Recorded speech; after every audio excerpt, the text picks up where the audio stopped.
Hello everyone, welcome to observe only. आज ये हमारी पहली वीडियो है और आज हम जियोग्राफिकल थॉट के अंदर सबसे पहले ग्रीक जियोग्राफर्स के बारे में देखेंगे। तो ग्रीक में जितने भी जियोग्राफर्स हैं उनके बारे में हम पढ़ना शुरू करेंगे। तो सबसे पहले जो होता है, सबसे पहले हम सीक्वेंस में देख लेंगे। हम इसके अंदर वही सारी चीज़ें देखेंगे जो मोस्टली एग्जाम्स में फ्रीक्वेंटली पूछ ली जाती है, तो हम शॉर्ट में कोशिश करेंगे कि उनको कंप्लीट करें। ठीक है, जो भी रिक्वायर्ड फैक्ट्स या जानकारी जो हमें पता होनी चाहिए हर एक जियोग्राफर के बारे में, वो सारी चीज़ें अपन देखेंगे। ठीक है, तो ग्रीक के अंदर अगर हम देखें सीक्वेंस में, तो सबसे पहले ग्रीक में आते हैं आपके होमर। ठीक है, होमर के बाद में नाम जो आता है वो है थेल्स का। थेल्स के बाद में आते हैं आपके अनैक्सिमेंडर। ठीक है, अनैक्सिमेंडर के बाद में आते हैं आपके पाइथागोरस। पाइथागोरस के बाद में आते हैं हिकेटियस। हिकेटियस के बाद में आते हैं आपके हेरोडोटस। हेरोडोटस के बाद में आते हैं आपके हिपोक्रेट्स। हिपोक्रेट्स के बाद में प्लेटो। प्लेटो के बाद में हमें देखने को मिलते हैं एरिस्टोटल।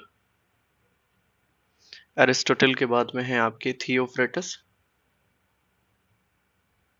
थियोफ्रेटस के बाद में है अलेक्जेंडर, जिसे हम सिकंदर नाम से भी जानते हैं, Sikandar, Alexander the great. Alexander के बाद में है आपके इराटोस्थेनीस, जिन्हें हम भूगोल के पिता के रूप में भी जानते हैं।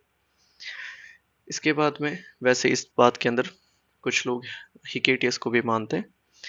फिर इसके बाद में आपके पॉलीबियस। पॉलीबियस के बाद में आपके हिपार्चस, और हिपार्चस के बाद में लास्ट हम देखेंगे तो है पोसिडोनियस। ठीक है, अब वैसे बहुत सारे लग रहे होंगे कि आपको लगेगा कि अगर ग्रीक में इतने हैं, फिर रोमन में कितने होंगे, फिर अरब में कितने होंगे आपके, फिर मॉडर्न में कितने हैं, फिर जर्मन, फ्रेंच। ठीक है, तो हमें सारे बहुत ज़्यादा डिटेल में नहीं पढ़ने, कुछ जो वेरी इंपॉर्टेंट है, जो जिनसे हर बार सवाल पुट होता है, वो हम देखेंगे। तो इसमें से आपको मेजर मेजर जो नाम याद रखने, वो तो है एक जैसे आपके होमर है, होमर का ध्यान रखना है, थेल्स का ध्यान रखना है, अनैक्सिमेंडर का ध्यान रखना है, हिकेटियस हेरोडोटस का ध्यान रखना है, प्लेटो का, एरिस्टोटल का, इराटोस्थेनीस का और हिपार्चस का। ये सीक्वेंस, इनके नाम आप जरूर याद रखना कि सबसे पहले होमर, थेल्स, एनेक्सिमेंडर, फिर हिकेटियस, फिर हेरोडोटस, फिर आपके प्लेटो, प्लेटो के बाद में एरिस्टोटल, एरिस्टोटल के बाद में इराटोस्थेनीस, और इराटोस्थेनीस के बाद में आपके हिपार्चस। ये नाम तो याद रखने ही हैं, इनमें तो कोई ऑप्शन नहीं है, और बाकी अगर आपको याद रहते हैं तो बहुत अच्छी बात है। ठीक है, उनके बारे में भी हम देखेंगे। तो सबसे पहले जो बेसिक सवाल या कभी कभी बहुत फ्रीक्वेंटली पूछ लिया जाता है कि इनको सीक्वेंस में जमाइए, क्रोनोलॉजिकली या जो भी है, तो वो आपको ये सीक्वेंस सबसे पहले शुरू में याद होना चाहिए। ठीक है, अब इसके बाद में हम देखेंगे होमर ने क्या काम करा है, थेल्स ने काम क्या करा है, एनाक्सिमेंडर का, इन सब का हम इंडिविजुअली हम पढ़ेंगे। तो ये सीक्वेंस आप जरूर याद रखें। अब हमने सीक्वेंस देख लिया है ग्रीक ज्योग्राफर्स का जी। ग्रीक जो कंट्रीब्यूटर्स हैं, ग्रीक में आप एक चीज़ और भी ध्यान रखना, इनका time period approx approx 5500 to 200 BC का रहता है। ठीक है, अप्रोक्स है। ठीक है, ये इसमें अब हम सबसे पहले फर्स्ट कंट्रीब्यूटर का नाम उठाएंगे, जिनका नाम है होमर। होमर के बारे में हम कुछ चीज़ें देखेंगे। तो होमर ने क्या माना था, होमर की क्या मान्यता थी कि पृथ्वी कैसी है, सर्कुलर शेप की, इस तरीके की पृथ्वी है। ठीक है, और इसके आसपास क्या है, पूरा का पूरा पानी है, समुद्र है, इस तरीके से पूरा क्या है, पूरा का पूरा पृथ्वी जो है वो सर्कुलर शेप की है। सर्कुलर का मतलब यहाँ पे था कि वो कैसी है, काइंड ऑफ, ऐसे समझ लीजिए एक तश्तरी की तरह या प्लेट की तरह है, तश्तरी नहीं, एक काइंड ऑफ प्लेट की तरह है, कि पृथ्वी एक इस तरीके की प्लेट है जिसके चारों ओर क्या है, पूरा का पूरा पानी भरा हुआ है। और इसके ऊपर जो आसमान है वो कैसा है आपका, कॉनकेव शेप का है। ठीक है, जैसे ये मान लेते हैं ये आसमान है, तो इन्होंने इसका शेप क्या बताया था, इन्होंने इसका शेप बताया था कॉनकेव शेप का ये आसमान है। और ये जो आसमान है, इनके अनुसार ये आसमान जो है 4 पिलर्स के ऊपर टिका हुआ है। इस तरीके से अगर अपन मान ले तो आसमान कैसा है, 4 एक स्तंभ है, इन 4 स्तंभों के ऊपर ये आसमान पूरा का पूरा टिका हुआ है। तो ये इनकी मान्यता थी, ठीक है, कि पृथ्वी कैसी है, सर्कुलर शेप की है और जो चारों तरफ से पानी से घिरी हुई है, इसके ऊपर आसमान है जो 4 पिलर्स के ऊपर टिका हुआ है, होल्ड कर रखा है पिलर्स ने आसमान को, ठीक है। दूसरी चीज, अब ये एक बहुत पुरानी मान्यता है तो ये आपको याद रहे तो बेटर है। इनकी जो मेन इंपॉर्टेंट चीज है वो क्या है, इन्होंने एपिक लिखे थे दो।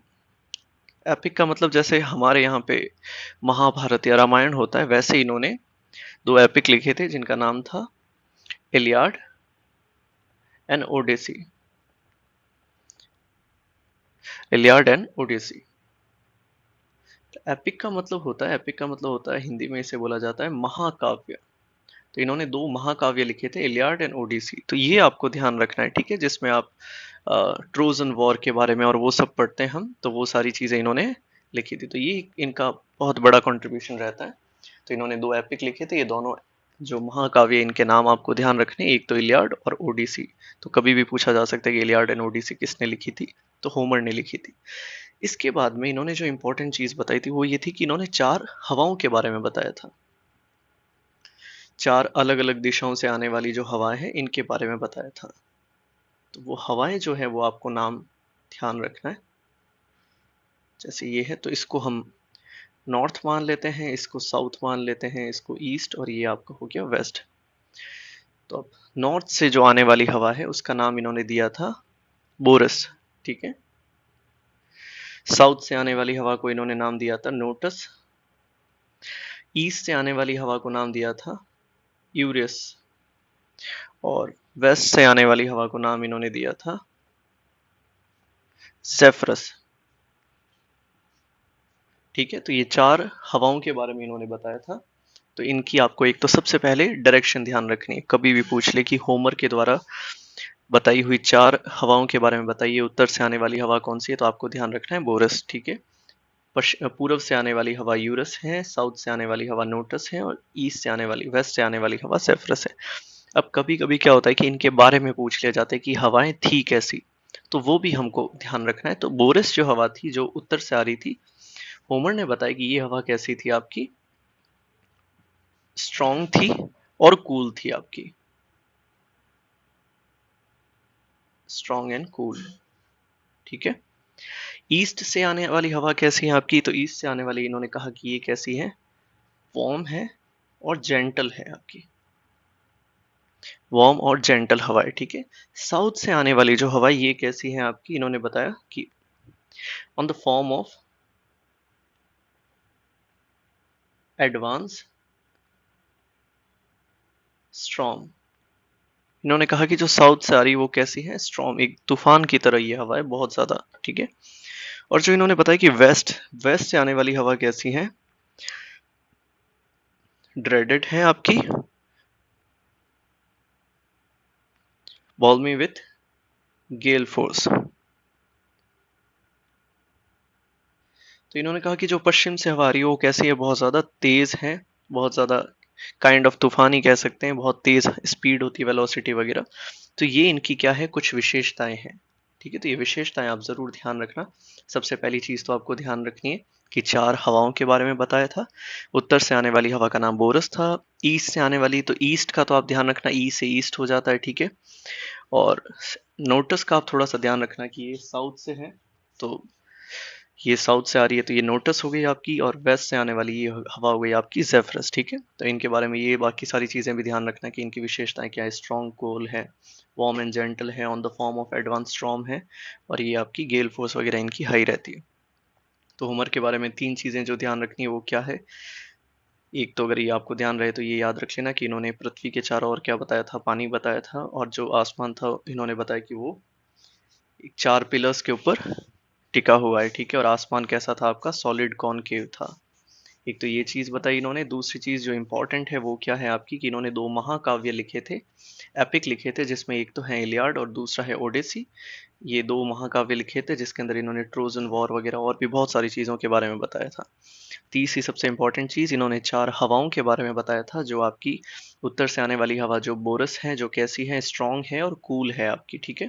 दूसरी ईस्ट से आने वाली, ई से ईस्ट हो गया, ई से यूरस हो गया, जो कैसी है, वार्म एंड जेंटल है। साउथ से आने वाली हवा नोटस है, जो कैसी है, स्ट्रॉम है, मतलब तूफान लेके आने वाली हवा जो है वो कहाँ से आ रही है, दक्षिण से आ रही है। और पश्चिम से आने वाली हवा कैसी है, बहुत ज़्यादा स्पीड स्पीड है, बहुत ज़्यादा तेज़ है ये हवा, तो उसका नाम दिया था इन्होंने जेफरस।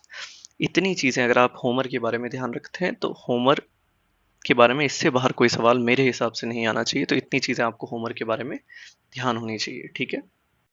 अब हम दूसरे जो भूगोलवेता है जिनका नाम था थेल्स, थेल्स के बारे में देखेंगे, थेल्स ने क्या कहा था। थेल्स का आप थोड़ा सा ध्यान रखिए कि थेल्स के साथ में एक और नाम आता है थेल्स, और एक हम इनके बाद में 2-3 भूगोलवेताओं के बाद में देखेंगे अनैक्सिमेंडर, अनैक्सिमेंडर, ठीक है। ये दोनों जो भूगोलवेता थे या जो कंट्रीब्यूटर थे, इनको क्या कहा जाता है, फाउंडर ऑफ मैथमेटिकल जियोग्राफी, ठीक है। इन्होंने, थेल्स और अनैक्सिमेंडर ने बहुत ज़्यादा किस पे काम करा था, मैथमेटिकल ज्योग्राफी पे बहुत ज़्यादा काम करा था, ठीक है। कैसे, तो हम जैसे आपने 10th तक जब मैथ्स पढ़ी होगी तो आपने देखा होगा कि हम जब ऐसे दो कोण बनाते हैं तो हम कहते हैं कि इन दोनों कोणों का जो मान होगा, दो एंगल्स का जो मान होगा वो कैसा होगा, सेम होगा। तो ये सब बातें किन्होंने कही थी, थेल्स ने ही कही थी, ठीक है। जैसे हम देखते हैं जब ट्रायंगल बनाते हैं, त्रिभुज बनाते हैं, तो हम कहते हैं कि ये 90 डिग्री का ही एंगल होता है हमेशा, तो ये कैसे होता है, तो इन सब के बारे में किसने अध्ययन करा था सबसे पहले, थेल्स ने करा था। तो थेल्स और एक और ग्रीक के अंदर आते हैं कंट्रीब्यूटर जिनका नाम है अनैक्सिमेंडर, इन दोनों लोगों ने मैथमेटिकल ज्योग्राफी पे बहुत ज़्यादा काम करा था, ठीक है। दूसरा ये क्या है आपके, ये फाउंडर ऑफ एम्पिरिकल स्टडीज हैं, founder of empirical studies. Founder of empirical studies का क्या मतलब है कि ये हर चीज़ का क्या कहते थे, मतलब प्रैक्टिकली प्रूव करते थे, मतलब कोई भी चीज़ करके बिलीव करने वाले लोगों में से ये थे। तो इन्होंने हर चीज़ एक्सपीरियंस से सीखा है, तो ये कहते थे कि हर चीज़ एक्सपीरियंस से सीखनी चाहिए आपको, सुनी सुनाई बातों पे या उस टाइप में नहीं होना चाहिए। एम्पिरिकल मतलब करके कोई भी चीज़ देखनी, तो इन्होंने फाउंडेशन, इन्होंने हर चीज़ करके देखी थी, इन्होंने अपने जैसे मैथ्स वगैरह का इन्होंने बहुत सारे नियम दिए थे, ठीक है। इनके इनसे रिलेटेड जो काफ़ी इंपॉर्टेंट एक चीज़ आती है वो क्या है कि ये थेल्स जो थे वो पहले इंसान थे जिन्होंने पृथ्वी को मापना शुरू करा था, ठीक है। तो आप कह सकते हैं कि first person to initiate measurement of earth, measurement of earth and locate things on earth, and locate things on earth। तो ये पहले इंसान थे जिन्होंने पृथ्वी को क्या करा, मापना शुरू करा, मेजरमेंट ऑफ अर्थ, पृथ्वी को मापना शुरू करा, और मापने के बाद में उन पे चीज़ों को क्या करना शुरू करा, लोकेट करना शुरू कर दिया। इनकी एक बहुत इंपॉर्टेंट और बात आती है जो अक्सर एग्जाम में पूछा जाता है कि वो कौन से भूगोलवेता थे जिन्होंने पृथ्वी को तश्तरी नुमा माना था। तश्तरी मतलब सॉसर शेप अर्थ, किसने कहा था सॉसर शेप अर्थ, तो वो भी कौन थे आपके, थेल्स थे। इन्होंने कहा था कि पृथ्वी कैसी है, तश्तरी नुमा है, इस तरीके से, ठीक है। डिस्क, एक वो स्पोर्ट्स होता है डिस्कस थ्रो टाइप में, तो ये कैसा है, डिस्क की तरह है, तश्तरी की नुमा है, ठीक है। इनको महान एक और चीज के लिए माना जाता है क्योंकि इन्होंने उस जमाने के अंदर मतलब एक्लिप्स के ऊपर बहुत काम करा था, और बहुत पुरानी बात है तो हमारे पास उसके बहुत ज़्यादा फैक्ट्स नहीं है, बट इन्होंने उस ज़माने में ये बता दिया था कि उस तारीख को सूर्य ग्रहण होगा, और हो भी गया था उस टाइम पे। तो इन्होंने एक डेट बताई थी कि 28 मई 585 बीसी, इन्होंने कहा था कि इस दिन क्या होगा, एक्लिप्स होगा, सन एक्लिप्स होगा, और उस दिन वाकई में सूर्य ग्रहण हो गया था। तो उस टाइम पे फिर लोगों के बीच में ये बहुत ज़्यादा फेमस हो गए थे और लोग इनको बहुत ज़्यादा मानने भी लग गए थे। तो इसको बहुत बार बोला भी जाता है कि एक्लिप्स ऑफ थेल्स, तो ये भी आप ध्यान रख सकते हैं, ठीक है।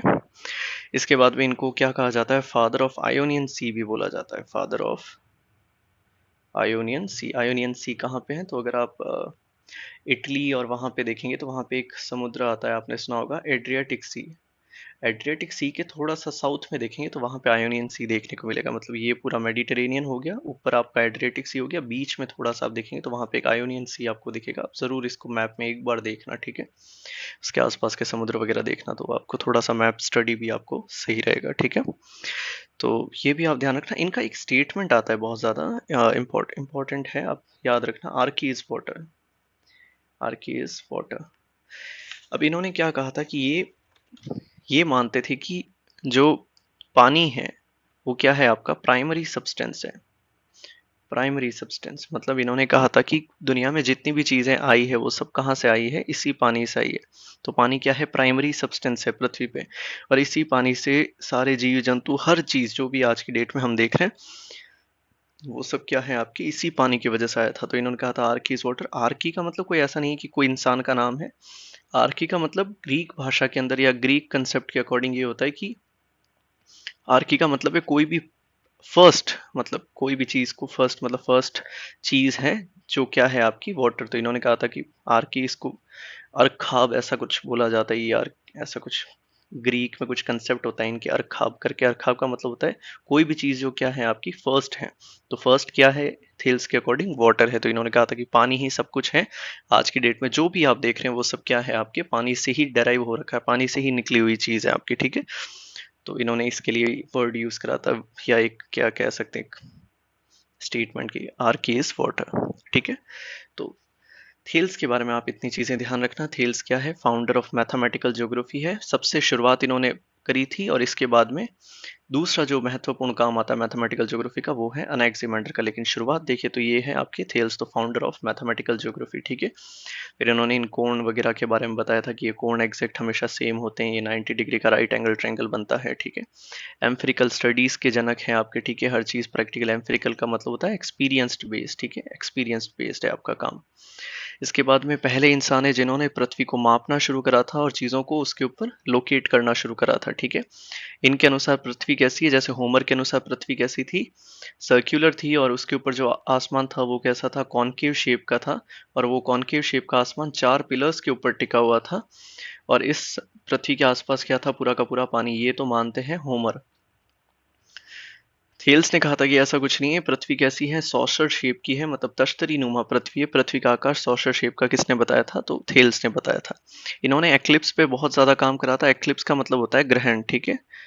तो इन्होंने ग्रहण पे बहुत काम करा था, और इन्होंने कहा था कि रैंडमली इन्होंने बताया था कि भाई 28 मई 585 बीसी को सूर्य ग्रहण होगा, और उस दिन वाकई में हो गया था। तो इस वजह से लोग इनको बहुत ज्यादा मानने भी लग गए थे। तो इन्होंने कहा कि एक्लिप्स ऑफ थेल्स के नाम से बहुत फेमस हो गए थे। इनका जो प्रेडिक्शन था एक्लिप्स के बारे में और सन के बारे में और वाटर की, जैसे कॉस्मोलॉजी ऑफ वाटर जो है वो भी बहुत फेमस थी आपके, ठीक है। फिर इनको फादर ऑफ आयोनियन सी, इन्होंने बहुत स्टडी करी थी आयोनियन सी, क्योंकि वही यूरोपियन वाला बेल्ट है, ठीक है, एड्रियाटिक सी और आयोनियन सी और मेडिटेरियन। तो इन्होंने खूब स्टडी करी थी, तो इनको फादर ऑफ आयोनियन सी भी बोला जाता है। आयोनियन सी कहाँ है, तो एड्रियाटिक सी के थोड़ा सा अगर आप साउथ में देखेंगे तो वहां पे आयोनियन सी देखने को मिलेगा, ठीक है, इटली और उस वाले एरिया में देखेंगे आप तो। Archie is a water, Archie is a water का मतलब होता है कि वाटर क्या है, इनके अनुसार प्राइमरी सब्सटेंस है। हर जो आज की डेट में हर वो चीज कहाँ से डेराइव हो रखी है, वाटर से डेराइव हो रखी है। तो थील्स के बारे में अगर आप इतनी चीजें ध्यान रखते हैं तो शायद काफी है, मोर देन सफिशिएंट है, ओके। तो अब हम तीसरे कंट्रीब्यूटर के बारे में देखेंगे ग्रीक के, तो उनका नाम है अनैक्सिमेंडर, ठीक है। अनैक्सिमेंडर अभी हमने थेल्स के साथ में नाम देखा था, तो ध्यान रखना ये थेल्स के क्या है, स्टूडेंट है। थेल्स के स्टूडेंट ही थे। अब सीधी सी बात है, अगर टीचर बहुत ज़्यादा मैथमेटिकल ज्योग्राफी में काम करेगा तो एक कह सकते हैं कि स्टूडेंट भी थोड़ा सा, स्टूडेंट का भी क्या हो जाएगा, रुझान हो जाएगा। तो इन्होंने भी मैथमेटिकल ज्योग्राफी में बहुत ज़्यादा कंट्रीब्यूशन दिया था, ओके। तो थेल्स के स्टूडेंट है अनैक्सिमेंडर। दूसरी चीज़, इन्होंने एक बहुत क्या कह सकते हैं, इन्होंने एक इंस्ट्रूमेंट का यूज़ करा था जिसका नाम था नोमोन। स्नोमोन इंस्ट्रूमेंट से क्या करते थे, दिन की अवधि वगैरह हो गई, टाइम वगैरह, ये सब चीज़ें मेजर करते थे। कैसे मेजर करते थे, तो जो भी सन की शेडो बनती थी, छाया बनती थी सूरज से, तो उस छाया की लंबाई से, लेंथ वगैरह से देख के और उसकी डायरेक्शन को देख के, इन चीज़ों को मेजर करके वो क्या करते थे, दिन हो गए आपके, टाइम हो गया, एक्लिप्स वगैरह हो गए, ठीक है, आपके सॉलिड इक्विनॉक्स वगैरह, ये सारी चीज़ें मेजर करने की कोशिश करते थे वो, ठीक है। तो इन्होंने एक इंस्ट्रूमेंट यूज करा था, बेबीलोनियन इंस्ट्रूमेंट था, ठीक है। तो ध्यान रखना नाम क्या था, नोमोन था। तो ये सवाल पूछ लिया जाए आपने कि नोमोन यंत्र का इस्तेमाल करने वाले कौन से भूगोलवेता थे, तो ध्यान रखना अनाक्सिमेंडर था, अनाक्सिमेंडर थे, ठीक है।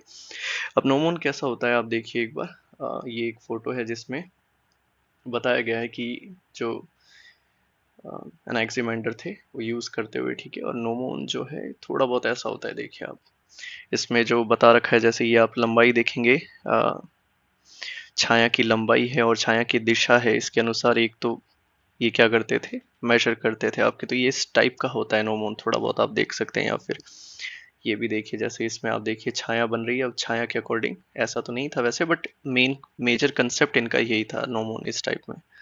तो ये इस टाइप का नोमोन होता था। तो इसका इस्तेमाल किसने करा था, आपके अनाक्सिमेंडर ने करा था, ठीक है। तो ये आप ध्यान रखना।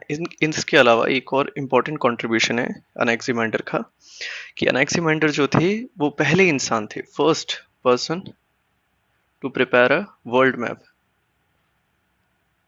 Prepare a world map based on scale.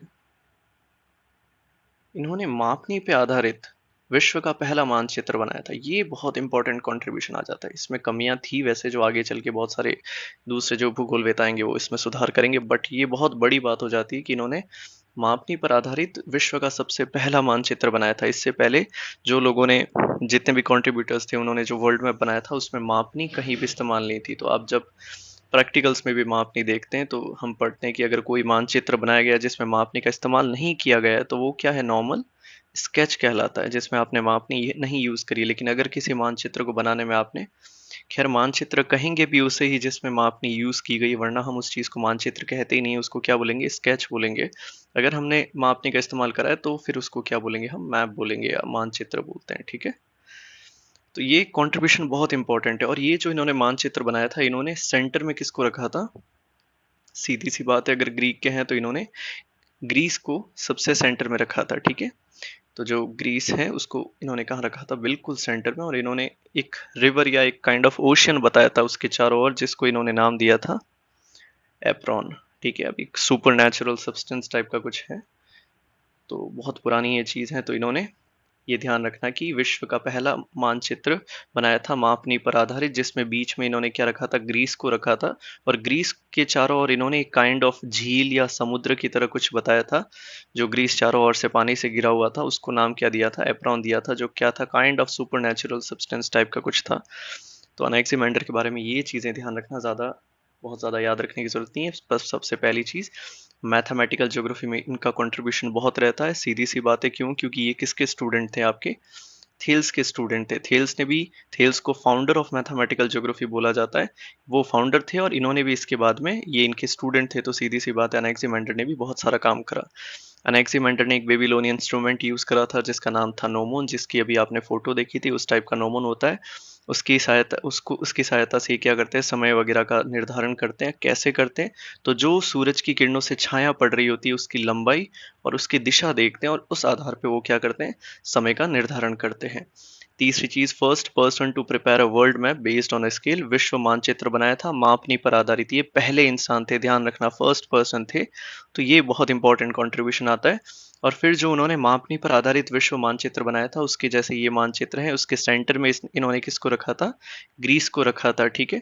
और ग्रीस के चारों ओर क्या था, आपके पूरा का पूरा समुद्र बताया था, तो वो उसको नाम दिया था इन्होंने एपेरोन। और वो क्या था, एक सुपर नेचुरल सब्सटेंस टाइप में सब्सटेंस था, ठीक है। तो इससे घिरा हुआ बताया था इन्होंने ग्रीस को। तो इतनी चीजें आपको अनाक्सिमेंडर से ध्यान रखना है, ठीक है। अनाक्सिमेंडर हमने कर लिया है। अनाक्सिमेंडर जैसे हमने होमर पढ़ लिया, थेल्स पढ़ लिया हमने, अनाक्सिमेंडर देख लिया। पाइथागोरस को हम पढ़ते हैं। पाइथागोरस का बहुत ज़्यादा ज्योग्राफी में नहीं है कंट्रीब्यूशन, ठीक है। तो पाइथागोरस के बारे में अगर हम देखें तो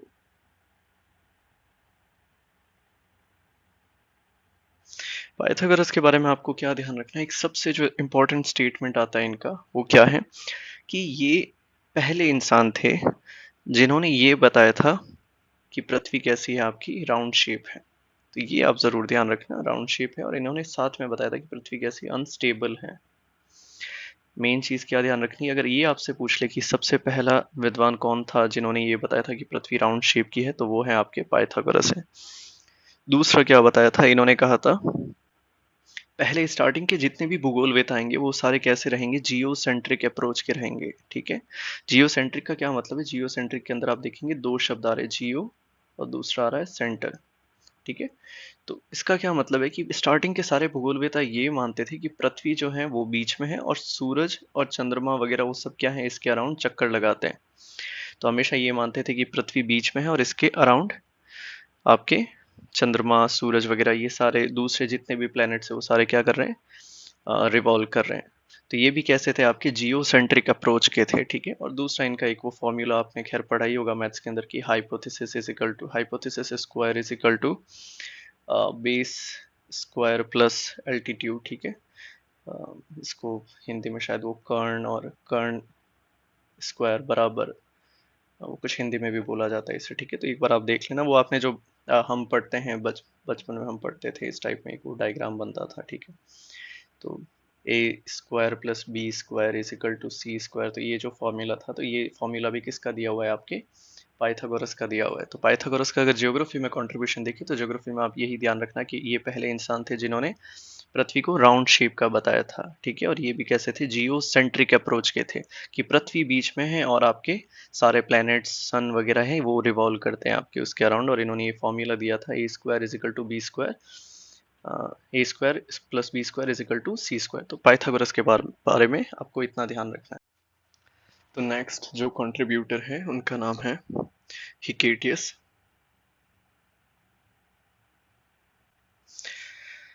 एक बार सीक्वेंस देख लेते हैं फिर से। हमने होमर कर लिया है, थेल्स, अनाक्सिमेंडर, पाइथागोरस, अब हिकेटियस के बारे में देखेंगे। ठीक है, तो हिकेटियस के बारे में सबसे पहले आप चीज ध्यान रखिए कि इनको फादर ऑफ जियोग्राफी भी बोला जाता है। ठीक है, इनके कंट्रीब्यूशन काफी थे, तो इनको बहुत सारे लोग इनको फादर ऑफ जियोग्राफी भी कंसिडर करते हैं। आप बहुत सारी बुक्स में भी देखेंगे फादर ऑफ ज्योग्राफी हिकेटियस को बोलते हैं। वैसे कुछ लोग इराटोस्थनीज को भी मानते हैं। ठीक है, तो ये अभी अपन आगे देखेंगे कि हमें क्या करना चाहिए अगर दोनों ऑप्शन में आ जाए या जो भी है। ठीक है, तो सबसे पहली चीज फादर ऑफ ज्योग्राफी इन्हें कहा जाता है हिकेटियस को। ठीक है, दूसरी चीज है कि इन्होंने ग्रीक प्रोज के राइटर थे। ठीक है, प्रोज का मतलब होता है पद्य। ठीक है, तो इसका भी इन कंट्रीब्यूशन जाता है इनको। तीसरी इनकी एक किताब आती है जो काफी इंपॉर्टेंट है, जो आपको ध्यान रखनी है, उसका नाम है चेस पीरियडोस। चेस पीरियडोस, ये किताब का नाम ध्यान रखना है आपको। चेस पीरियडोस का शाब्दिक मीनिंग या कह सकते हैं मतलब जो है वो क्या है आपका, description of earth, description of earth. ठीक है, इस चेस पीरियडोस को मतलब ये जो किताब थी इसमें ज्योग्राफी को काफी ज्यादा क्या बता रखा है, सिस्टमेटिक बता रखा है। काफी ज्यादा सिस्टमेटिक तरीके से ज्योग्राफी को एक्सप्लेन करा हुआ है चेस पीरियडोस के अंदर, और एक मेजर कंट्रीब्यूशन में से आता है हिकेटियस का। इस जेस पीरियडोस के अलग अलग नाम हैं बहुत सारे। ठीक है, आप अलग अलग नामों से जानी जाती है, तो इनके नाम भी याद रखें तो आप रख सकते हैं। जैसे इसको ट्रैवल राउंड द वर्ल्ड भी बोला जाता है, ट्रैवल राउंड द वर्ल्ड। दूसरा है जैसे वर्ल्ड सर्वे भी बोला जाता है इसे, वर्ल्ड सर्वे। और डिस्क्रिप्शन ऑफ अर्थ हमने देख लिया, डिस्क्रिप्शन ऑफ अर्थ। तो ये इसके कुछ नाम हैं जो आप ध्यान रख सकते हैं। ठीक है, नॉर्मल इसमें क्या दे रखा है, तो नॉर्मल सर्वे एक काइंड ऑफ कर रखा है किस चीज का, तो जो इनहेबिटेड वर्ल्ड है, इनहेबिटेड वर्ल्ड है उस चीज का, इनहेबिटेड मतलब जहाँ पे लोग निवास करते हैं, जो निवास स्थल है लोगों का, उसका एक काइंड ऑफ सर्वे कहा जाता है। तो ये क्या है, आपका डिस्क्रिप्शन ऑफ अर्थ है। इसको अलग अलग नामों से भी जाना जाता है, ये नाम भी आप याद रख सकते हैं। ये ज्योग्राफी की एक सिस्टमेटिक किताब थी जिसमें ज्योग्राफी को बहुत सिस्टमेटिकली दिखाया गया था। ठीक है, जेस पीरियडोस के 2 वॉल्यूम थे, जेस पीरियडोस के 2 वॉल्यूम थे। ठीक है, ये इंपॉर्टेंट चीज है। पहला वॉल्यूम था जिसमें इन्होंने यूरोप के बारे में बताया था, और दूसरा था जिसमें इन्होंने लीबिया के बारे में बताया था। ठीक है, लीबिया के अंदर इन्होंने एशिया प्लस अफ्रीका दोनों को कंसिडर करा था, दोनों को काउंट करा था। ठीक है, तो ये भी पूछा जाता है कि who was the first geographer to divide world into 2 continents, क्योंकि इनके जस्ट बाद में हम हेरोडोटस के बारे में देखेंगे। तो हेरोडोटस ने वर्ल्ड को 3 कॉन्टिनेंट्स में डिवाइड करा था। उन्होंने अलग अलग माना था इसको, एशिया और अफ्रीका को, लेकिन जेस पीरियडोस में इन्होंने 2 माने थे कॉन्टिनेंट, पहला है एशिया और दूसरा है आपका यूरोप। ठीक है, तो इस चीज का आप ध्यान रखना। 2 वॉल्यूम थे, पूछ लिया जाता है कि जेस पीरियडोस के कितने वॉल्यूम थे। इसके बाद में इन्होंने पृथ्वी को कैसा माना था, क्योंकि अब पाइथागोरस ने बोल ही दिया था कि पृथ्वी राउंड शेप की है, तो इन्होंने भी पृथ्वी को कैसा माना था, सर्क्यूलर शेप का मान लिया था। ठीक है, और इन्होंने भी इस पृथ्वी के सेंटर में किसको माना था, तो ग्रीस को मान लिया था। ठीक है, फिर इन्होंने कहा कि ये जो पृथ्वी है, जिसको हम कह रहे हैं कि इसके एक भाग में आपके यूरोप है जो नॉर्थ में है, और साउथ में आपके लीबिया कॉन्टिनेंट है। ठीक है, जिसमें एशिया और अफ्रीका दोनों आ रहे हैं। तो ये जो डिवाइडिंग लाइन है जो इस पृथ्वी के 2 बड़े महाद्वीपों को डिवाइड करी है, तो ये लाइन कहाँ कहाँ से गुजरी थी, तो ये भी कभी कभी पूछ लिया जाता है। तो आप ध्यान रखना, जैसे हेलेंस पोर्ट का नाम आता है। ठीक है, कॉकेशियस माउंटेन का नाम आता है, और कैस्पियन सी का भी नाम आता है। ठीक है, तो इन सारी जगहों से इन्होंने क्या करा था कि ये जो लाइन जो बांट रही है 2 कॉन्टिनेंट को, ये लाइन यहाँ से गुजरी थी। हेलेंस सी हो गया, ठीक है, कॉकेशियन माउंटेन हो गए, कैस्पियन सी हो गया, तो ये आप थोड़ा सा ध्यान रख सकते हैं। इसी के साथ इन्होंने कहा था कि ये जो कैस्पियन सी है, कैस्पियन सी को इन्होंने कैसा माना था, तो कैस्पियन सी को इन्होंने ओपन सी की उपमा दी थी कि कैस्पियन सी कैसा है, खुला सागर है। और वैसे ही एक और है आपका ईस्टर्न ईस्टर्न सी है, इसको इन्होंने माना था गल्फ या बे। तो इन्होंने कहा था कि ईस्टर्न सी है वो कैसा है, खाड़ी के रूप में है। तो ये भी पूछ लिया जाता है कि निम्न में से कौन सा एक भूगोलवेता है जिन्होंने कैस्पियन सागर को खुला सागर की उपमा दी थी, खुला सागर माना था, तो वो आपका हिकेटियस है। ईस्टर्न सागर को इन्होंने खाड़ी के रूप में माना था, गल्फ या बे के रूप में। तो ये भी आप ध्यान रख सकते हैं। ठीक है, इसके अलावा इनके बारे में और कुछ इंपॉर्टेंट है, इन्हें फादर ऑफ रीजनल ज्योग्राफी भी बोला जाता है, ये इंपॉर्टेंट है। ठीक है, फादर ऑफ रीजनल ज्योग्राफी की भी उपाधि दी जाती है इन्हें। ठीक है, और दूसरा जो है, इन्होंने कुछ जगहों के बारे में इन्होंने अपनी बुक में अलग अलग नाम दिए थे कुछ जगहों को। ठीक है, तो जेस पीरियडोस में जैसे अगर इन्होंने ब्लैक सी को बताया है, तो ब्लैक सी को इन्होंने अपनी बुक के अंदर क्या कहा है, तो इन्होंने युक्साइन सी बोला है, युक्साइन सागर। तो ये पूछा जा सकता है कि ब्लैक सी को, काले सागर को, हिकेटियस ने जेस पीरियडोस में किस नाम से जाना है, तो युक्साइन सागर के नाम से जाना है। ठीक है, वैसे ही इन्होंने कैस्पियन सी को क्या बोला है, कैस्पियन सी जो है इसको इन्होंने कहा है हर्शिनियन सी। ठीक है, हर्शिनियन माउंटेन आप पढ़ते हैं, वैसे इन्होंने इसको क्या बोला है, हर्शिनियन सी के नाम से जाना है। ठीक है, वैसे ही इन्होंने ईस्टर्न यूरोप को, ईस्टर्न यूरोप जो रशिया वाला भाग है, इसको इन्होंने स्कीशिया नाम से जाना है, स्कीशिया नाम से लिखा है अपनी किताब के अंदर। तो स्कीशिया मतलब जेस पीरियडोस के अंदर है, वो किसकी बात करें, आपके पूर्वी यूरोप जो है, रशिया वाला भाग है वो वाला। ठीक है, और वैसे ही इन्होंने वेस्टर्न यूरोप को क्या बोला है, तो वेस्टर्न यूरोप को इन्होंने बोला है केल्ट नाम से जाना है। ठीक है, केल्ट। तो ये भी आपको ध्यान रखना है। फिर इन्होंने एक टर्म यूज करा था, मेदिया, मेदिया। ठीक है, तो मेदिया क्या है, तो मेदिया इन्होंने कहा था कि जो ब्लैक सी और जो आपका पर्शियन गल्फ है, ब्लैक सी और पर्शियन गल्फ, इन दोनों के बीच का जो क्षेत्र है उसको इन्होंने किस नाम से जाना है, मेदिया नाम से जाना है। ठीक है, और इन्होंने बताया था कि एक और नाम दिया था जैसे इस्तरी नाम से। तो इस्तरी क्या है, तो इस्तरी इन्होंने कहा था कि इटली की एक बहुत इंपॉर्टेंट नदी, आपने नाम सुना होगा, पो रिवर नाम से। तो पो रिवर को इन्होंने, पो रिवर के एरिया को ये कह सकते हैं, या पो रिवर को इन्होंने किस नाम से बताया था अपनी किताब के अंदर, इस्तरी नाम से बताया था। ठीक है, ये याद रहे तो ठीक है, बाकी ऐसा बहुत बहुत फ्रीक्वेंटली नहीं पूछा जाता है। फ्रीक्वेंटली जो इनके बारे में पूछा जाएगा हिकेटियस के बारे में, वो आप ये ध्यान रखना कि एक तो हिकेटियस को फादर ऑफ ज्योग्राफी बोला जाता है। ठीक है, ग्रीक पोस गद्य के बारे में, गद्य में लिखा था इन्होंने। ठीक है, गद्य के, और दूसरा इन्होंने, इनकी ये सबसे वेरी इंपॉर्टेंट जो कंट्रीब्यूशन है वो क्या है, आपकी जेस पीरियडोस है। जेस पीरियडोस कैसी है, सिस्टमेटिक डिस्क्रिप्शन ऑफ आपकी अर्थ है, ध्यान रखना, बहुत सिस्टमेटिकली इन्होंने बताया था। इसका एक जो बेसिक मीनिंग है इस किताब का वो है डिस्क्रिप्शन ऑफ अर्थ। इसमें इन्होंने सर्वे करा था कौन से एरिया का, इनहैबिटेड वर्ल्ड का, ठीक है। इसी किताब को अलग अलग नामों से जाना जाता है, ट्रैवल अराउंड द वर्ल्ड है, वर्ल्ड सर्वे है, और डिस्क्रिप्शन ऑफ अर्थ नाम से। जेस पीरियडोस के कितने वॉल्यूम थे आपसे पूछे तो 2 वॉल्यूम थे इसके। पहले वॉल्यूम में इन्होंने यूरोप के बारे में बताया था और दूसरे वॉल्यूम में इन्होंने लीबिया कॉन्टिनेंट के बारे में बताया था, जिसमें एशिया और अफ्रीका दोनों कंसिडर किए जाते हैं। ये भी पूछा जा सकता है कि हिकेटियस ने पूरे वर्ल्ड को कितने कॉन्टिनेंट में बांटा, तो 2 हो गया, ठीक है, एशिया और लीबिया। इन्होंने पृथ्वी को कैसा माना था, सर्क्यूलर माना था, और इस पृथ्वी के सेंटर में किसको माना था, ग्रीस को कंसिडर करा था। फिर इन्होंने जो पृथ्वी को 2 कॉन्टिनेंट में, महाद्वीपों में डिवाइड करा था, यूरोप और लीबिया के अंदर। तो यूरोप और लीबिया में आप देख सकते हैं कि जो बीच की लाइन जो इसको विभाजित कर रही है लाइन, वो कहाँ कहाँ से गुजारी थी इन्होंने, तो एक आपका हेलेन सी आता है, ठीक है, और कॉकेशियन सी आता है, और कैस्पियन सी आता है, ठीक है। यहाँ से इन्होंने कहा था कि ये लाइन गुजर रही है। कैस्पियन सी को इन्होंने खुला सागर की खुला सागर माना था, और ईस्टर्न सी को इन्होंने खाड़ी के रूप में देखा था। फादर ऑफ रीजनल ज्योग्राफी भी कहते हैं इन्हें। और इन्होंने अपनी किताब जेस पीरियडोस के अंदर काले सागर को क्या कहा था, युगसाइन सागर कहा था। कैस्पियन सी को इन्होंने हर्षिनियन सागर कहा था। ईस्टर्न यूरोप जो रशिया वाला भाग है इसको इन्होंने स्कीशिया बोला था। वेस्टर्न यूरोप को इन्होंने केल्ट बोला था। मैदिया का क्षेत्र कौन सा है अगर पूछे हिकेटियस के अनुसार, तो काले सागर और पर्शियन गल्फ, ब्लैक सी और पर्शियन गल्फ के बीच का जो क्षेत्र है उसको इन्होंने क्या नाम दिया था, मीडिया।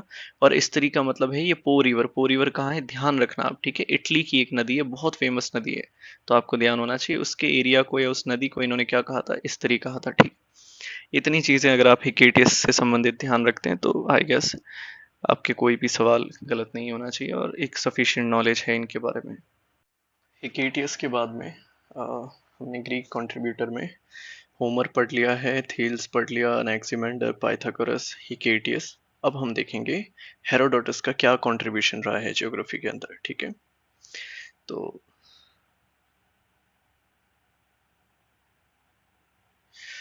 हेरोडोटस के बारे में सबसे पहले जो चीज हमें जाननी चाहिए वो है कि ये फादर ऑफ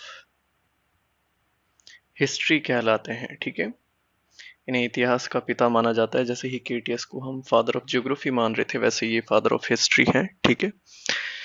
इससे इनका एक स्टेटमेंट आता है कि geography should be studied as a history and history should be studied as a geography. तो ये स्टेटमेंट भी पूछ लिया जाता है कि इतिहास को, हिस्ट्री को जो है वो ज्योग्राफी की तरह पढ़ना चाहिए और ज्योग्राफी को हिस्ट्री की तरह पढ़ना चाहिए। तो ये स्टेटमेंट किसने दिया था, तो ये आप ध्यान रखना, हेरोडोटस ने दिया था, ठीक है।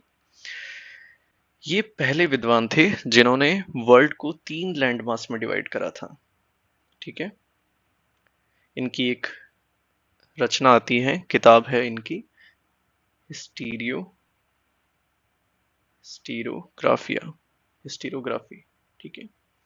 इनकी रचनाएं आप ध्यान रख सकते हैं, इनका काम है ये हिस्टोग्राफिया।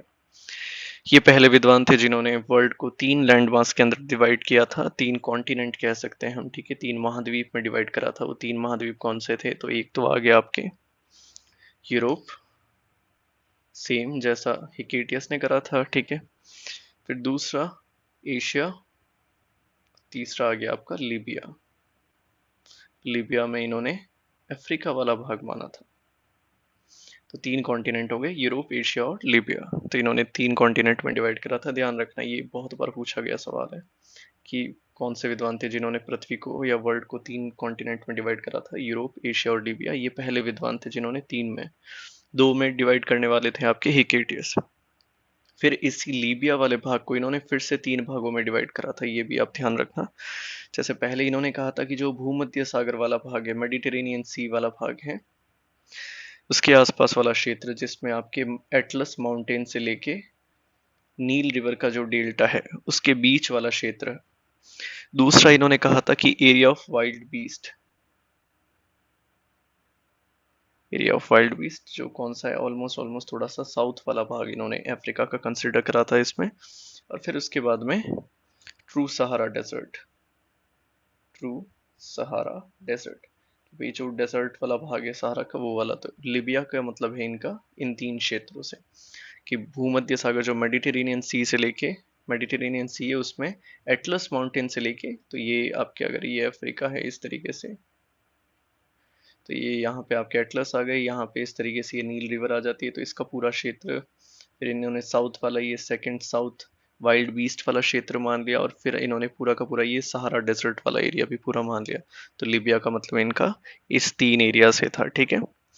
फिर इन्होंने नील के अंदर बाढ़ जो आती है, रीजन बाढ़ जो आती है, फ्लड जो आता है, उसका रीजन भी इन्होंने बताया था, ठीक है। तो ये भी पूछ लिया जाता है कि हु वाज द स्कॉलर या who was the contributor who first give the reason for the flood in the Nile river.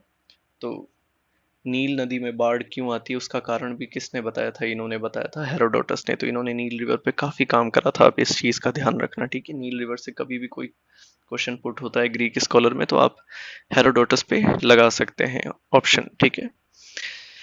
फिर इनको ध्यान रखना, जैसे हमने अभी जब हिकेटियस में देखा था, तो हिकेटियस में हमने देखा था कि हिकेटियस ने कैस्पियन सागर को खुला सागर माना था, वैसे ही इन्होंने कैस्पियन सी को कैसा माना था, एनक्लोज्ड सी माना है, मतलब बंद सागर की, एनक्लोज नहीं, क्लोज्ड सी कहना चाहिए हमें। तो कैस्पियन सी को इन्होंने क्लोज्ड सागर माना था, ठीक है, बताया था इन्होंने अपने। फिर एक और इंपॉर्टेंट कंट्रीब्यूशन आता है कि इन्होंने जो हम डेल्टा वर्ड पढ़ते हैं, डेल्टा वर्ड जो जैसे हमने कहा कि ये नील नदी का जो डेल्टा है, तो डेल्टा वर्ड सबसे पहली बार किसने दिया था, तो ये हेरोडोटस ने ही दिया था, ध्यान रखना। तो इन्होंने कहा था कि जो नदी लास्ट में अपने बिल्कुल एंड स्टेज में आती है, ओल्ड स्टेज में, जहाँ पे वो समुद्र के अंदर मिलती है, तो वहां पे वो किस तरीके का, जैसे ये नदी आ रही है आपकी इस तरीके से, और जब वो डेल्टा बनाएगी तो वो कैसा आकार ले लेती है, डेल्टा जो मैथ का जो डेल्टा होता है ऑलमोस्ट ऑलमोस्ट उसी आकार का डेल्टा के आकार बना देती है, तो इसको इन्होंने नाम दिया था डेल्टा। तो ये भी पूछा जाता है कि हु कॉइन्ड द टर्म या who first use the term delta, तो आप ध्यान रखना हेरोडोटस रहेगा, ठीक है।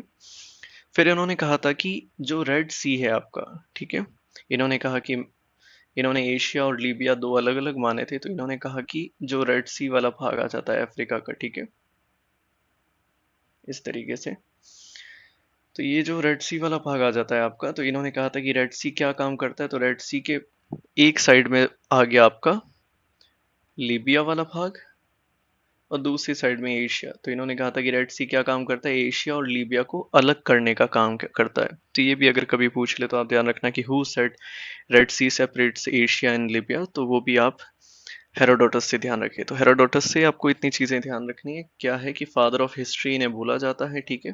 फादर ऑफ हिस्ट्री क्यों कहते हैं ये आप मुझे बताएंगे, ठीक है। इनकी रचना है हिस्टीरियोग्राफी, ठीक है। इन्होंने कहा था कि हिस्ट्री को ज्योग्राफी और ज्योग्राफी को हिस्ट्री की तरफ पढ़ना चाहिए। ये स्टेटमेंट भी अगर आपसे पूछ ले कि ये स्टेटमेंट किसने दिया था, तो हेरोडोटस ने दिया था।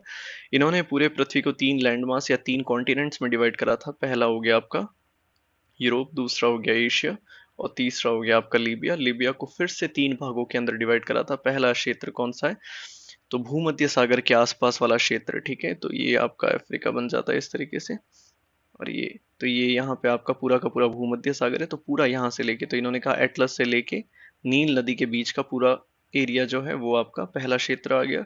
दूसरा इन्होंने कहा वाइल्ड बीस्ट वाला क्षेत्र, तो ये आ गया बी। और बीच में जो बच गया, जो पूरा का पूरा सहारा डेजर्ट है, वो हो गया आपका सी। तो लीबिया का मतलब इन्होंने पूरा अफ्रीका कॉन्टिनेंट कवर कर लिया है। ये पहले विद्वान थे जिन्होंने नील में बाढ़ का कारण बताया था, तो he was the first person to mention the reason for a flood in the Nile river, ठीक है। इन्होंने कैस्पियन सागर को कैसा माना था, बंद सागर के रूप में माना था, क्लोज्ड सी माना था, ध्यान रखना। हिकेटियस ने कैस्पियन सागर को ओपन सी माना था, इन्होंने क्लोज्ड सी माना है। ये पहला विद्वान था, या फिर ये विद्वान थे जिन्होंने डेल्टा वर्ड की उत्पत्ति करी थी, या फिर डेल्टा शब्द पहली बार इस्तेमाल किया था, तो ये कौन थे आपके, हेरोडोटस थे। और फिर इन्होंने बताया कि डेल्टा वाकई में जो नदी बनाती है वो भी कैसी होती है, गणित में डेल्टा जो प्रयोग लिया जाता है उसी के आकार का होता है, तो इस वजह से ही इन्होंने डेल्टा नाम रखा था। तो ये भी चीज आप ध्यान रखें हेरोडोटस से रिलेटेड।